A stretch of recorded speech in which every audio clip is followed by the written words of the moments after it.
হরে কৃষ্ণ। সকলকে অপর একাদশী ব্রতর অনেক অনেক শুভেচ্ছা। আজ আমরা অপর একাদশী ব্রতর মাহাত্ম্য কথা আস্বাদন করব। একাদশী ব্রত হচ্ছে সর্বশ্রেষ্ঠ ব্রত। ব্রতের মধ্যে সর্বশ্রেষ্ঠ ব্রত হচ্ছে এই একাদশী ব্রত। এই একাদশী ব্রত আমাদের প্রত্যেকের পালন করা উচিত, কেননা এই একাদশী ব্রত হলো হরিতোষণ ব্রত। একাদশী ব্রত ভগবানের ব্রত। এই ব্রত পালন করলে আমরা সেই গোবিন্দের চরণ লাভ করতে পারি, যে অনাদি আদি গোবিন্দ, সর্ব কারণের কারণ, যার চরণ থেকে যার চরণে আমাদের নিশ্চয়ই কোনো অপরাধ হয়েছিল, সেই অপরাধের কারণে আমরা আবার এই জড় জগতে এসেছি। আর সেই চরণ যদি আমরা আবার লাভ করতে চাই, তাহলে আমাদের এই একাদশী ব্রত পালন করতে হবে। আমরা এই একাদশী ব্রত পালন করে আমরা ভগবত ধামে, আমাদের সেই নিজ ধাম, সেখানে আমরা আবার ফিরে যেতে পারি।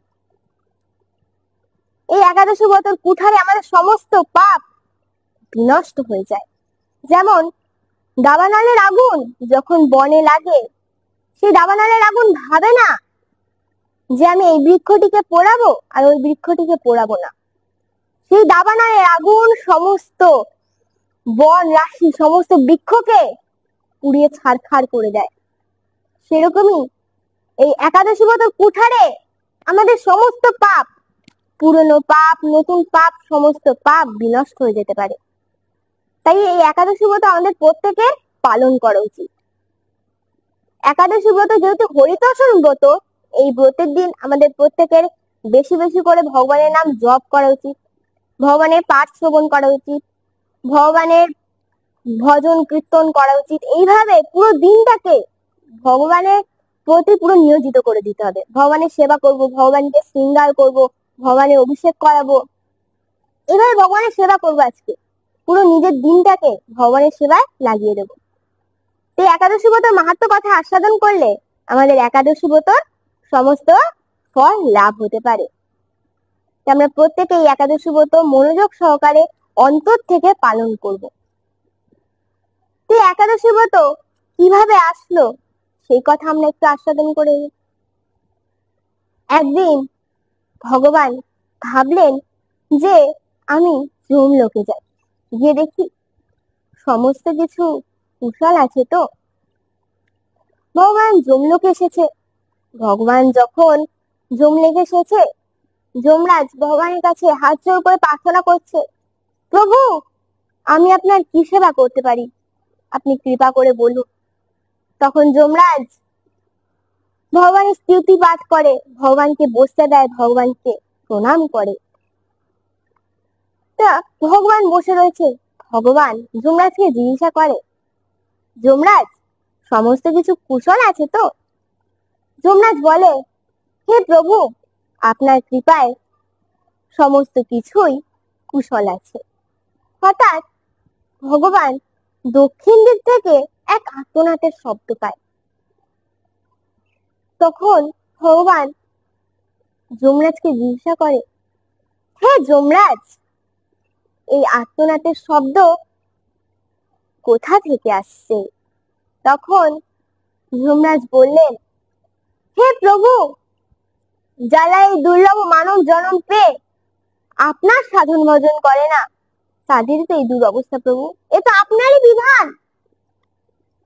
যখন ভগবান শ্রবণ করলেন যে তার সন্তানরা এত কষ্ট দুঃখ পাচ্ছে, তখন সে ভগবান বললেন যে যম শোনো, আজ আমি এক বিধান দিচ্ছি। এই একাদশী ব্রত যে পালন করবে তাকে আর নরকে আসতে হবে না, সে সরাসরি আমার কাছে চলে আসবে। ভগবান আমাদেরকে এই বিধান দিলেন যাতে একাদশী ব্রত পালন করে আমরা আবার ভগবানের কাছে ফিরে যেতে পারি। তা আমরা তো পৃথিবীর মানুষ, আমরা খুব চালাক, তাই না? আমরা সকলে এই একাদশী ব্রত পালন করছি আর ভগবত ধামে চলে যাচ্ছি। আমরা এরকম করছি। যখন এইভাবে আমরা এরকম ভাবে পালন করছি আর ভগবত ধামে চলে যাচ্ছি, তো ভগবান যেমন আমাদেরকে সৃষ্টি করেছেন, সেরকম আরো একজনকে সৃষ্টি করেছেন। তার নাম হলো পাপ পুরুষ। তার প্রত্যেকটি অঙ্গে প্রত্যঙ্গে শুধু পাপ আর পাপ। সে ভগবানের কাছে এসেছে, এসে ভগবানকে প্রণাম করেছে। তখন ভগবান বলে, পাপ পুরুষ, হঠাৎ তুমি? পাপ পুরুষ বলে, হ্যাঁ প্রভু, আমি। প্রভু, আপনি যেমন পৃথিবীর মানুষকে সৃষ্টি করেছেন, সেরকম তো আপনি আমাকেও সৃষ্টি করেছেন। তখন ভগবান বলছে, হ্যাঁ, আমি তো তোমাকেও সৃষ্টি করেছি। তখন পাপ পুরুষ বলছে যে, দেখুন প্রভু, আপনি যে পৃথিবীর মানুষের জন্য এই একাদশী ব্রত দিয়েছেন, তারা এই একাদশী ব্রত পালন করছে আর আপনার কাছে চলে আসছে। আমার আশ্রয় আর কেউ নেই প্রভু। আমি কেমন রাজা, সেই রাজার কাছে কোনো প্রজাই নেই। হে প্রভু, আপনি বলুন আমি কেমন রাজা যার আশ্রয় কেউ নেই। তখন ভগবান ভাবলেন, সত্যি তো, আমি যেমন পৃথিবীর মানুষকে সৃষ্টি করেছি, সেরকম তো পাপ পুরুষকেও সৃষ্টি করেছি। তখন ভগবান বললেন, ঠিক আছে পাপ পুরুষ, এই একাদশী ব্রতের দিন তুমি পঞ্চরবি শস্যের মধ্যে প্রবেশ করবে। পঞ্চরবি শস্য কি কি? ধান, গম, যব, ভুট্টা, সরিষা, এই পাঁচটি জিনিস।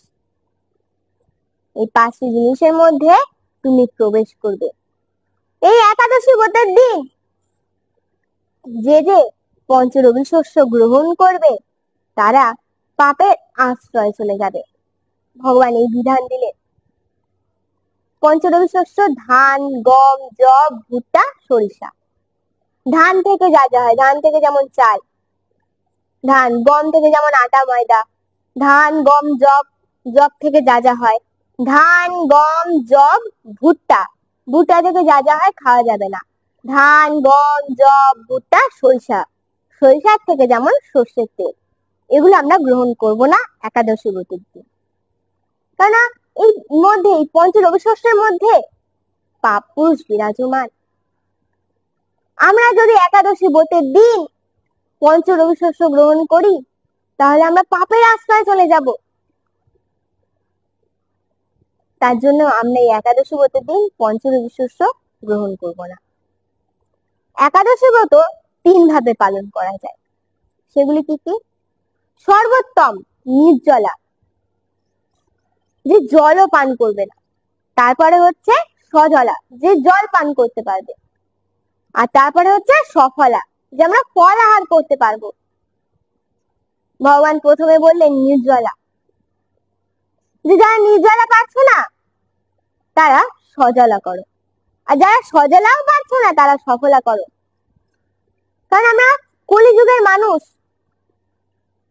আমরা আমরা অনেকেই নির্জলা করতে পারি, কিন্তু যারা পারি না তারা সজলা বা সফলা ব্রত পালন করে। ঠিক তাও এই একাদশী ব্রত আমাদের পালন করতে হবে। ভগবান আমাদেরকে একাদশী ব্রত দিয়েছে যাতে আমরা ভগবত ধামে ফিরে যেতে পারি। এই একাদশী ব্রত ভগবান আমাদের দিয়েছে, কত বড় সুযোগ ভাবুন। আমাদের কযুগ? 4টি যুগ, সত্য, ত্রেতা, দ্বাপর, কলি। সত্য, ত্রেতা, দ্বাপর, এই 3 যুগে মানুষ ধ্যান, যোগ, তপস্যা করে ভগবানকে প্রাপ্ত হতো। তাও কয়েকজন প্রাপ্ত হতো, কয়েকজন প্রাপ্ত হতো না। কিন্তু সাধুগুরু বৈষ্ণবরা কলিযুগকে সর্বশ্রেষ্ঠ বলছে। কেন? সাধুগুরু বৈষ্ণবরা কেন কলিযুগকে সর্বশ্রেষ্ঠ বলছে? কারণ কলিযুগে ধ্যান, যোগ, তপস্যা করতে হয় না। কেন? কলিযুগের মানুষের স্বল্প আয়ু, সুমন্দ ভাগ্য। আমাদের 100 বছর আয়ু, এবং আমরা কি ধ্যান যোগ করব? তার জন্য এই একাদশী ব্রত, এই হরিনাম ভগবান আমাদের জন্য দিয়েছে। আমরা এই হরিনাম করে, এই একাদশী ব্রত পালন করে ভগবত ধামে চলে যেতে পারি। তাই এই কলিযুগে হচ্ছে সব থেকে সহজ উপায় ভগবানকে লাভ করার, কিন্তু তাও আমরা এই একাদশী ব্রত পালন করছি না। দেখুন ভগবান আমাদেরকে কত সুযোগ দিচ্ছে। তা আমরা একটু এখন কথা আস্বাদন করব। তো ভগবান একদিন নারদ মুনিকে বলে, নারদ তুমি পৃথিবীতে গিয়ে বলো যে ভগবান আজকে সুযোগ দিয়েছে যে যে বৈকুণ্ঠে আসতে চায় আজকে তোমার সাথে যেন সকলে চলে আসে, তুমি দেখবে যে কতজন আসে তোমার সাথে। নারদ মুনি কি, হ্যাঁ ঠিক আছে তাহলে আমি যাই। নারদ মুনি গিয়ে একজন ব্রাহ্মণের কাছে গেছে, ঋষিমুনির কাছে। সে ভগবানের সাধন ভজন করছে, ভগবানের পূজা অর্চনা করছে। নারদ মুনিকে দেখে সে নারদ মুনিকে প্রণাম করেছে। তো নারদ মুনিকে যখন প্রণাম করেছে, নারদ মুনি বলছে যে আজকে ভগবান সকলের জন্য একটি বড় সুযোগ দিয়েছে, তুমি কি আমার সাথে যাবে বৈকুণ্ঠে? আজকে যে যে আমার সাথে বৈকুণ্ঠে যেতে চায় অবশ্যই ভগবান আজকে সকলকে বৈকুণ্ঠে যেতে দেবে, সকলে বৈকুণ্ঠে আজকে প্রাপ্ত হবে। তা শুনে সে ব্রাহ্মণ বলছে যে আমি একা কেন বৈকুণ্ঠে যাব, আমার সমস্ত গ্রামবাসীরা যাবে, আমি একা কেন যাব? তখন নারদ মুনি বলে যে ঠিক আছে তাহলে সকলকে বলো। তখন সেই ব্রাহ্মণ সকলকে বলে যে যাবে বৈকুণ্ঠে? হ্যাঁ, সকলে বলে হ্যাঁ আমরা সকলে যাবো। যে অনাদির আদি গোবিন্দ, সর্ব কারণের কারণ সেই অনাদির আদি ভগবান, তার চরণ আমরা লাভ, কত সৌভাগ্য।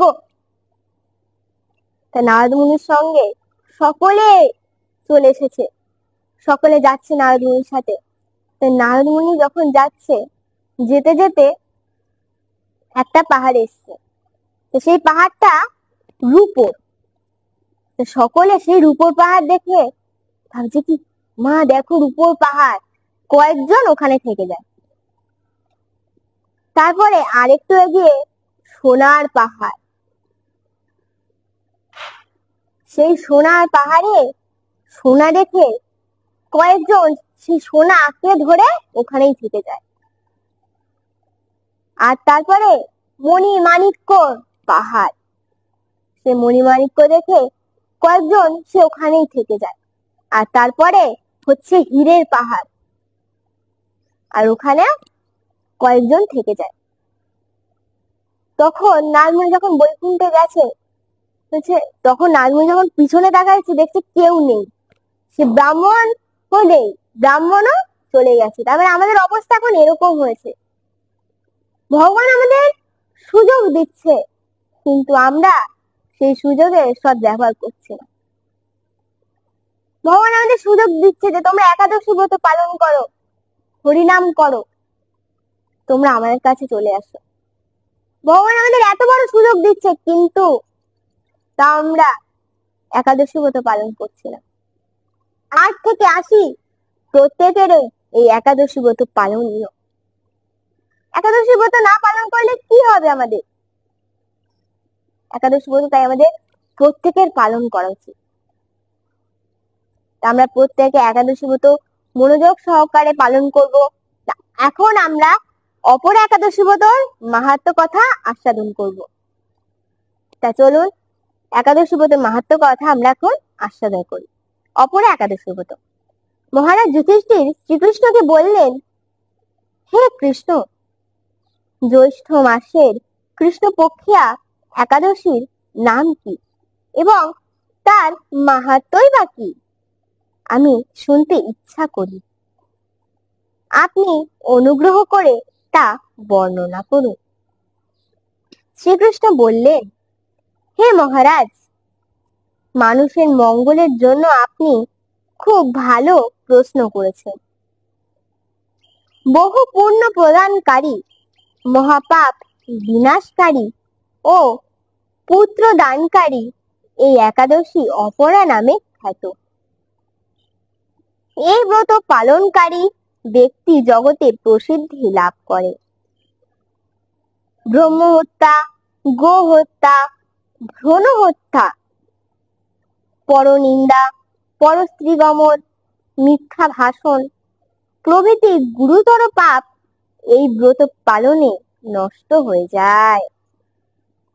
তাহলে ভাবতে পারছেন আমাদের কত পাপ এই অপর একাদশী ব্রত পালন করলে নষ্ট হয়ে যাবে।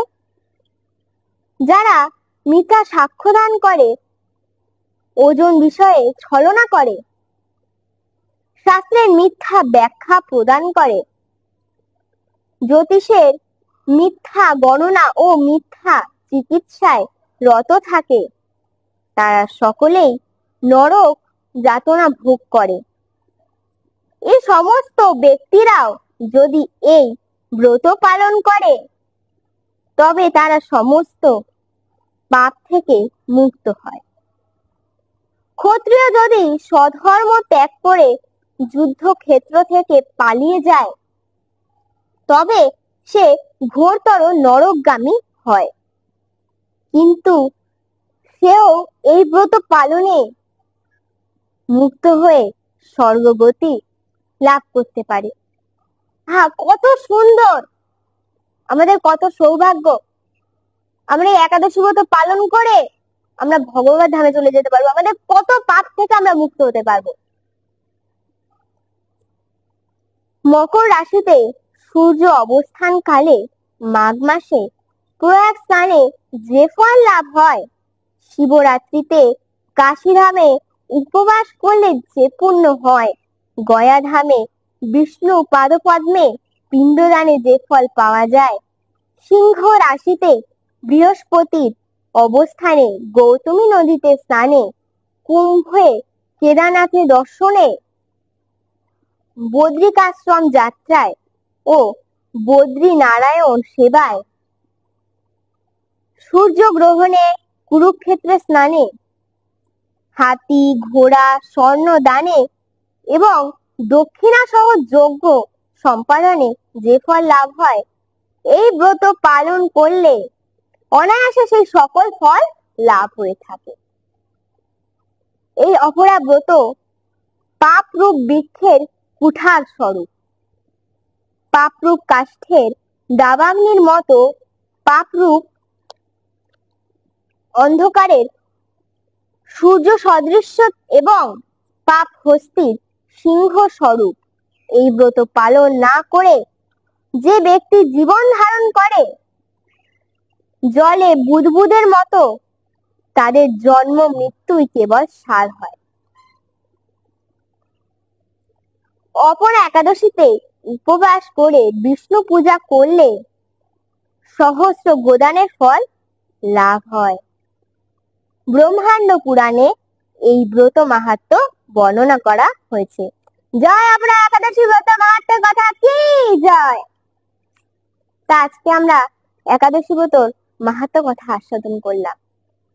শাস্ত্রে বলা হয়েছে একাদশী ব্রতর মাহাত্ম্য কথা আস্বাদন করলে আমাদের সমস্ত পাপ বিনষ্ট হয়ে যায়।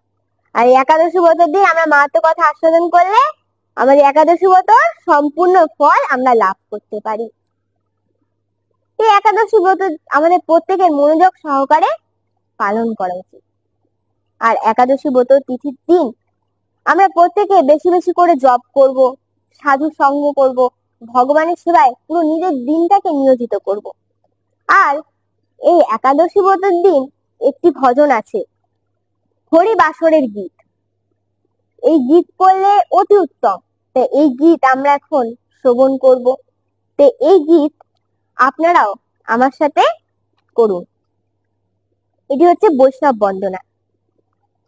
শুদ্ধ ভক্ত চরণ রেণু ভজন অনুকূল, শুদ্ধ ভক্ত চরণ রেণু ভজন অনুকূল, ভক্ত সেবা পরম সিদ্ধি প্রেমলতি কারো মূল, ভক্ত সেবা পরম সিদ্ধি প্রেমলতি কারো মূল।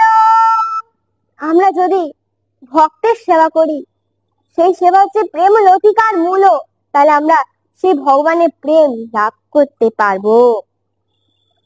মাধব তিথি ভক্তি জননী যতনে পালন করি। মাধব তিথি ভক্তি জননী, যতনে পালন করি। কৃষ্ণ বসতি বসতি বলি, পরম আদরে বরি। কৃষ্ণ বসতি বসতি বলি, পরম আদরে বরি।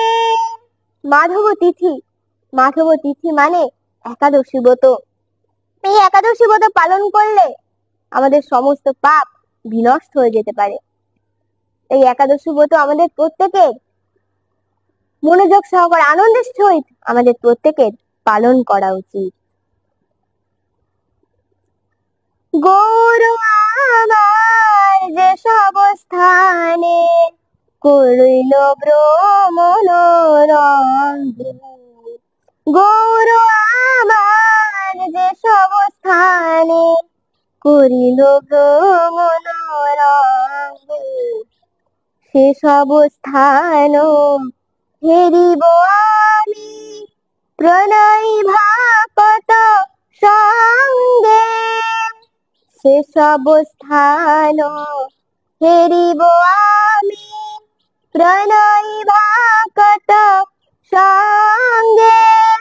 গৌরাঙ্গ মহাপ্রভু যে সমস্ত স্থানে গিয়েছে, সেই সমস্ত স্থান আমরা দর্শন করব ভক্ত সঙ্গে।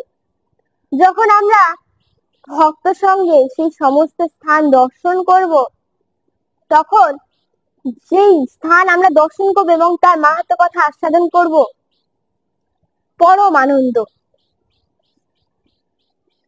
মৃদঙ্গ বাদ্য শুনিতে মন অবসর সদা যাচ্ছে।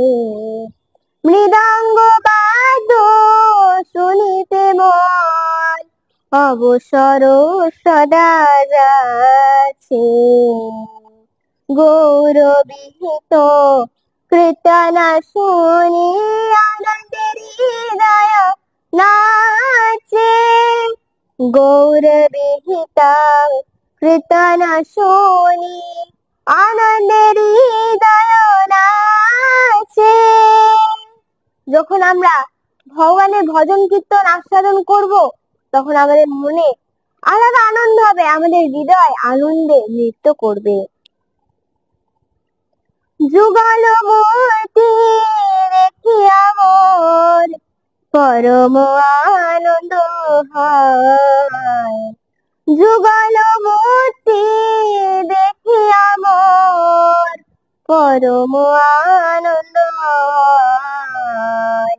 প্রসাদ সেবা করিতে হয়, সকল প্রপঞ্চ যায়। প্রসাদ সেবা করিতে হয়, সকল প্রপঞ্চ যায়। যুগল মূর্তি অর্থাৎ রাধা মাধবের মূর্তি যখন বিগ্রহ যখন আমরা দর্শন করব, তখন আমাদের মনে পরম আনন্দ হবে। প্রসাদ সেবা করিতে হয়, সকল প্রপঞ্চ জয়। আমরা যখন প্রসাদ সেবা করব, তখন আমাদের সকল প্রপঞ্চ আমরা জয় করতে পারবো। যেদিন গৃহে ভজন দেখি, গৃহেতে গোলক ভাই। যেদিন গৃহে ভজন দেখি, গৃহেতে গোলক ভাই। চরণ সিধু দেখিয়া গঙ্গা, সুখ না সীমা পায়। চরণ সিধু দেখিয়া গঙ্গা, সুখ না সীমা পায়। যেদিন আমাদের গৃহে ভজন কীর্তন হবে, সেদিন আমাদের গৃহেতে গোলক বৃন্দাবন পরিণত হবে। গোলক বৃন্দাবন কোথায় আপনারা বলুন? গোলক বৃন্দাবন কোথায়? আমাদের গৃহেতেই আমরা গোলক বৃন্দাবন পরিণত করতে পারি। যেদিন আমাদের গৃহেতে যখন ভজন কীর্তন হবে, ভগবানের কথা হবে, যেদিন গৃহে ভগবানের সেবা হবে, সেদিন গৃহেতে গোলক বৃন্দাবন পরিণত হবে। তুলসী দেখে জোড়ায় প্রাণ, মাধব তো শনি জানি। তুলসী দেখে জোড়ায় প্রাণ, মাধব তো শনি জানি। গৌর প্রিয় শাক সেবনে জীবন সার্থক মানি।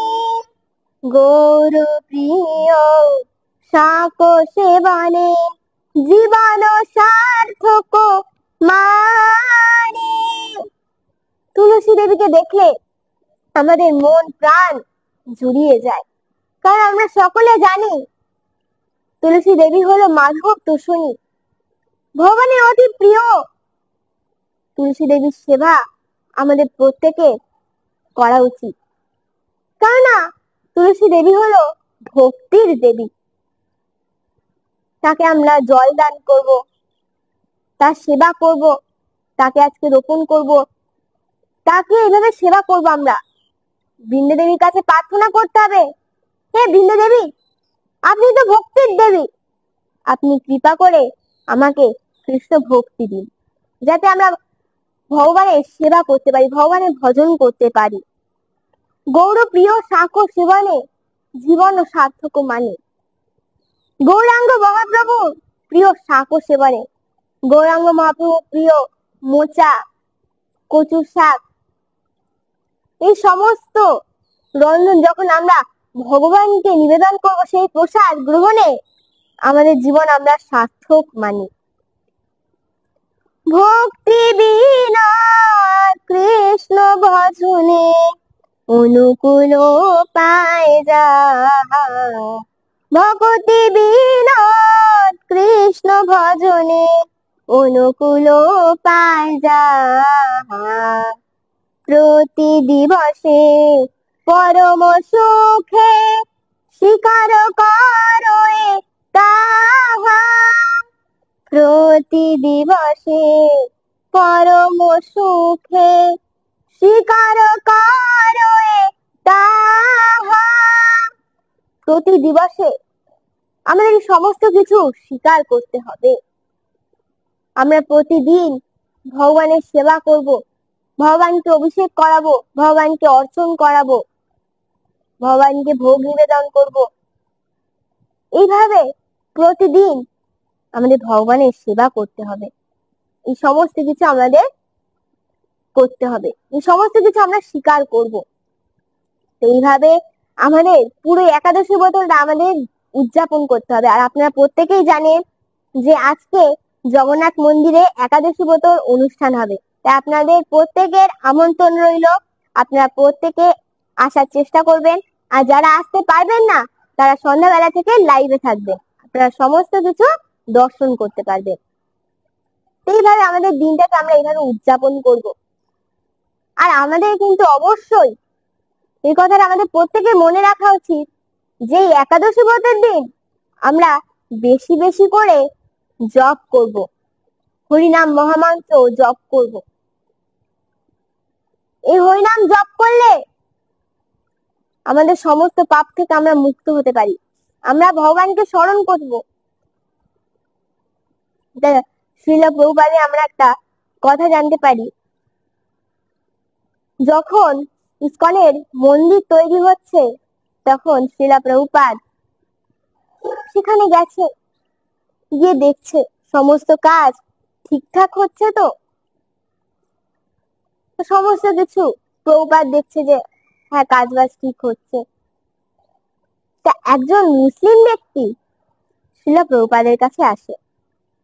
শ্রীল প্রভুপাদের কাছে এসে প্রভুপাদকে জিজ্ঞাসা করে, প্রভু, আপনি আমাকে বলতে পারবেন একাদশী ব্রত কবে? তখন শ্রীল প্রভুপাদ ভাবে যে ইনি একাদশী ব্রত কবে জেনে কি করবে। তখন শ্রীল প্রভুপাদ সেই ব্যক্তিকে জিজ্ঞাসা করে, একাদশী ব্রত কবে আপনি জেনে কি করবেন? আপনি কি একাদশী ব্রত পালন করবেন? তখন সেই ব্যক্তি বলে, হ্যাঁ, আমি একাদশী ব্রত পালন করি। তাহলে শুনুন, আমি একজন পুলিশ অফিসার ছিলাম। আমার একদিন রাত্রেবেলা একটা গ্রামে ডিউটি পড়ে। আমি সেখানে রাত্রেবেলা দেখছিলাম, টর্চ নিয়ে আমি রাস্তা থেকে যাচ্ছি মাঝ রাত্রে। তখন আমি একটা বাড়ির থেকে খুব হাসাহাসির শব্দ পাই। তখন আমি ভাবি যে এই রাত্রেবেলা কে এত হাসাহাসি করছে। তখন আমার ভয়ও লাগছিল, কিন্তু তাও আমি গেলাম কৌতূহল বশত। আমি যখন গেছি, কান পেতে শুনি যেখানে ভূতেরা হাসাহাসি করছে। কারা? ভূতেরা। ভূতেরা হাসাহাসি করে বলছে যে কালকে জমিদারের ছেলের বিয়ে। সে যখন বিয়ে করতে যাবে তখন সে মারা যাবে, আর মারা যাওয়ার পরে সে যখন ভূত হবে তার সাথে আমার মেয়ের বিবাহ দেব। এই বলে তারা সকলে হাসাহাসি করছে।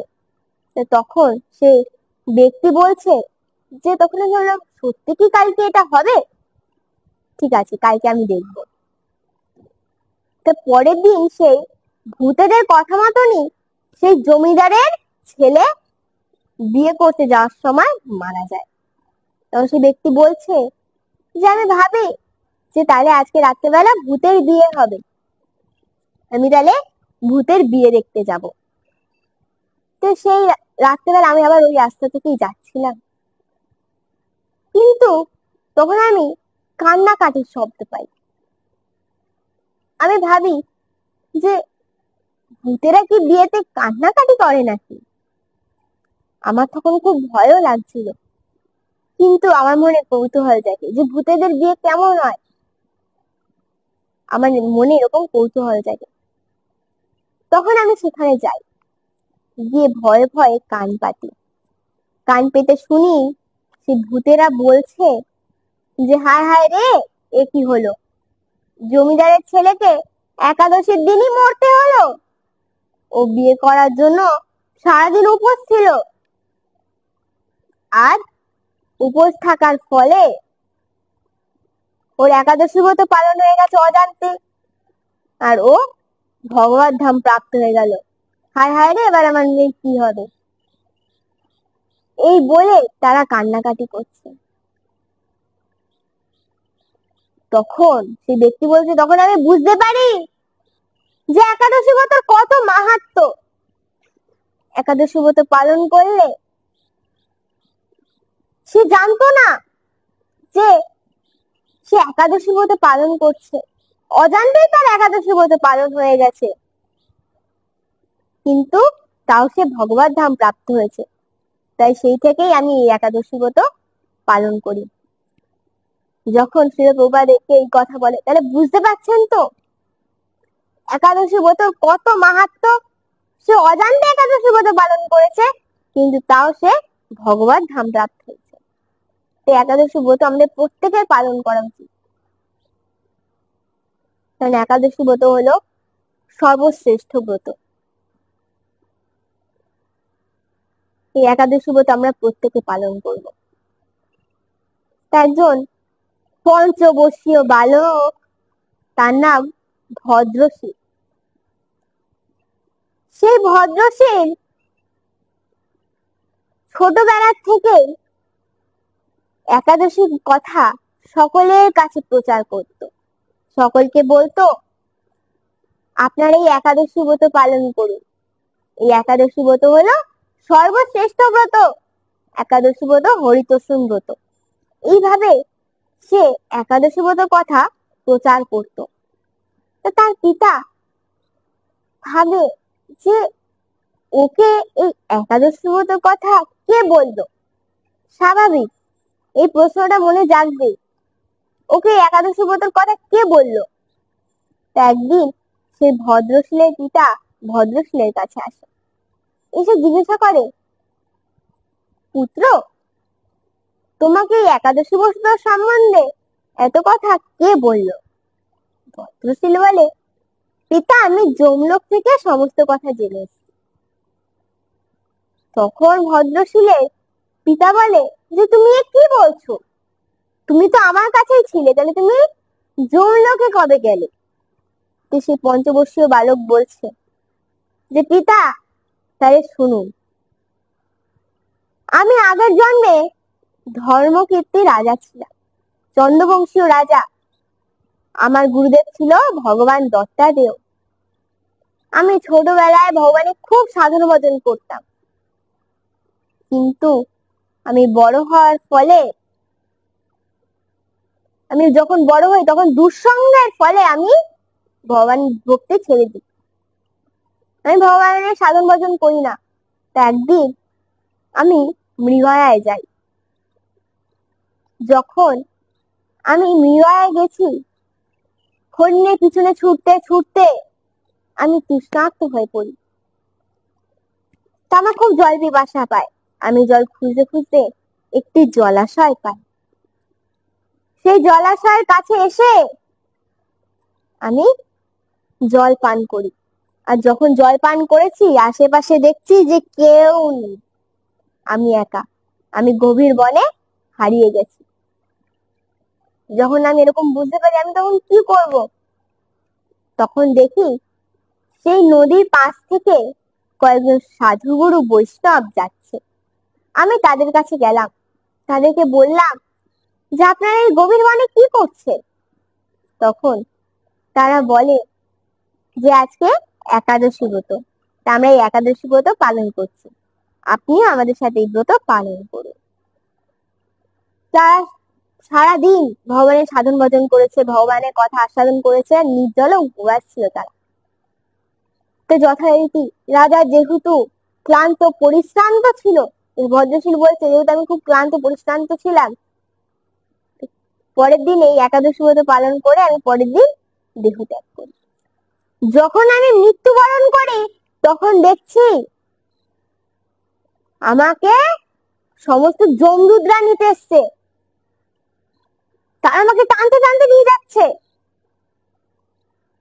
তখন আমি বুঝতে পারি যে আমি কি ভুল করেছি। আমি এই দুর্লভ মানব জন্ম পেয়ে কেন ভগবানের সাধন ভজন করলাম না? কিন্তু তখন বুঝে তো আর কিছু হবে না, কারণ সময় পেরিয়ে গেছে। যখন তার কাছে সময় ছিল তখন সে সেই সময়টি ব্যবহার করে। এখন সে ভেবেও কিছু করতে পারবে না।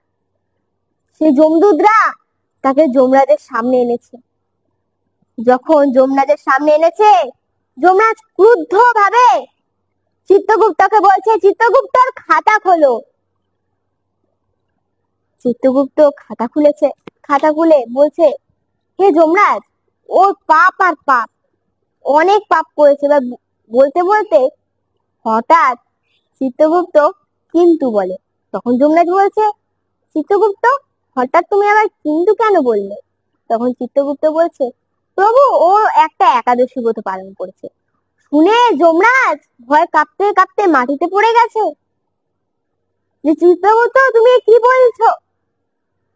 ও একাদশী ব্রত পালন করেছে। তখন সাথে সাথে যমরাজ তার দূতদের ডেকে বলে যে দেখো, তোমরা কাদের এই যমলোকে আনবে? যারা ভগবানের সাধন ভজন করবে না, যাদের গলায় কণ্ঠী মালা থাকবে না, যারা তিলক ধারণ করবে না, যারা ভগবানের নাম জপ করবে না, একাদশী ব্রত পালন করবে না, তাদের স্থান হচ্ছে যমলোক। আর কাদের তোমরা আনবে না? যারা ভগবানের সাধন ভজন করে, যাদের গলায় কণ্ঠী মালা আছে, যাদের কপালে তিলক আছে, যারা হরিনাম জপ করে, একাদশী ব্রত পালন করে, তাদের স্থান এই যমলোকে নয়, তাদের স্থান তো ভগবত ধাম। সে রাজা, সে তখন বলছে ভদ্রশীল যে আমি তখন এই কথাগুলো শ্রবণ করি, তারপরে আমি স্বর্গ সুখ ভোগ করে আমি এই মানব জন্ম পেয়েছি। ভাবতে পারছেন এই একাদশী ব্রত কত মাহাত্ম্য? এই একাদশী ব্রত পালন করলে আমাদের সমস্ত পাপ বিনষ্ট হয়ে যেতে পারে। এই একাদশী ব্রত আমরা প্রত্যেকে পালন করব, আর আমরা প্রত্যেকে বেশি বেশি করে হরিনাম করব। দেখুন হরিনামের কত মাহাত্ম্য, যে হরিনাম করে প্রেত জনির থেকেও প্রাপ্ত হয়ে যাচ্ছে। ভাগবত কথা আমরা আস্বাদন করেছি যে প্রেত জনি থেকে কে মুক্ত লাভ করেছিল? ধুন্ধুকারী। কিন্তু এই হরিনাম করে প্রেত জনি থেকে একজন মুক্ত হয়েছিল। তো শিল প্রভুপাদ যে এই কথা থেকে আমরা শিল প্রভুপাদের কাছ থেকে আমরা জানতে পারি। তো শিল প্রভুপাদ একটা জমিদার বাড়ির খোঁজ পেয়েছিল। কয়েকজন তাকে বলে, শিল প্রভুপাদ তার গুরুদেব সরস্বতী গোস্বামী ঠাকুর প্রভুপাদের কথা অনুসারে সে শাস্ত্র গ্রন্থ লিখছে, সে শাস্ত্র গ্রন্থ লিখছে। তা একজন তাকে বলে যে তুমি জানো একটা বাড়ি আছে এরকম, যে সেখানে একজন মারা গেছে, তো সে ওখানে এখনো থাকে, তার জন্য ওখানে কেউ একটা রাতও কাটাতে পারে না। তখন শ্রীল প্রভুপাদ ভাবে যে ঠিক আছে, আমি ওখানে গিয়ে থাকবো। তখন তারা বলে যে যেও না, তুমি ওখানে গিয়ে থাকতে পারবে না। কিন্তু তাও সে যায়, শ্রীল প্রভুপাদ ওখানে যায়। ওখানে গিয়ে রাত্রেবেলা একটা ঘরে বসে হেরিকেন জ্বালিয়ে সে সমস্ত গ্রন্থ, শাস্ত্র গ্রন্থ লিপিবদ্ধ করছে, লিখছে। তখন সেই প্রেতাত্মা ওখানে আসে, তাকে জ্বালানোর চেষ্টা করছে। কিন্তু শ্রীল প্রভুপাদ এতটাই মগ্ন শাস্ত্র গ্রন্থে লেখার সময়, এতটাই সে মগ্ন যে সে জ্বালাতন করছে কিন্তু সে শাস্ত্র গ্রন্থ লিখে যাচ্ছে। তাই শ্রীল প্রভুপাদ বুঝতে পারে যে তার আশেপাশে কেউ আছে, তাকে জ্বালাতন করছে। তখন শ্রীল প্রভুপাদ তাকে বলে যে তুমি কি করছো, তুমি এরকম কেন করছো? তুমি জানো তুমি এই প্রেত জনি থেকে মুক্ত হতে পারবে?